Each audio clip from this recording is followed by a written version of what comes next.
Good morning viewers, I'm Kenzie and you're watching eDGT News.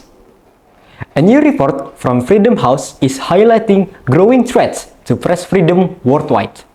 At least 26 governments have been targeting journalists living abroad who fled their home countries using threats, physical attack, legal intimidation, and harassment on social media.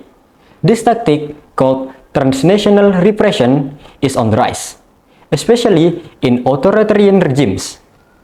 The report research shows that between 2014 and 2023, there were at least 112 cases where exiled journalists were physically targeted. Some were attacked, others detained, and in some cases, deported on questionable legal grounds. But physical threats aren't the only issue. More often, journalists face online harassment, surveillance, and doxing when personal information is shared online to expose and intimidate them. Jessica White, one of the report's authors, explained that this action stemmed from a fear that threats and transparency will bring accountability. In China's Xinjiang region, authorities have been targeted the family members of exiled Uyghur journalists by threatening or detaining them. Journalist Gulkhira Hoja described how several of her relatives were targeted after she began working for Radio Free Asia. A spokesperson for the Chinese embassy denied this claim, insisting Beijing respect international law and press freedom, a statement that contradicts the report's finding. Iran was named as one of the most aggressive offenders. VOA Persian reporter Masih Al-Najat was the target of a 2021 kidnapping plot in New York, allegedly planned by the Iranian regime.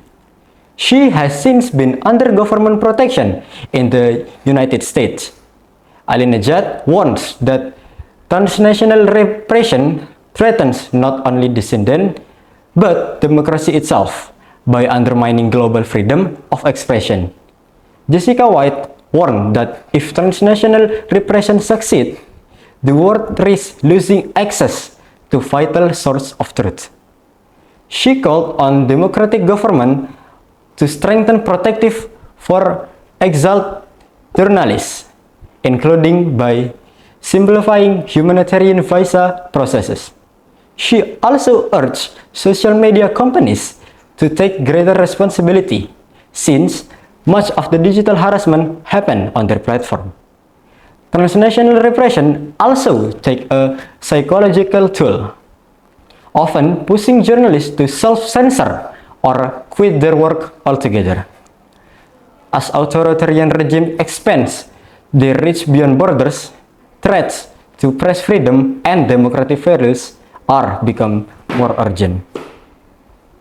Well viewers, that's all for today's report. Thanks for watching, stay safe, stay informed, and keep standing up for the truth. I'm Kenzie reporting for eDGT News. Have a nice day.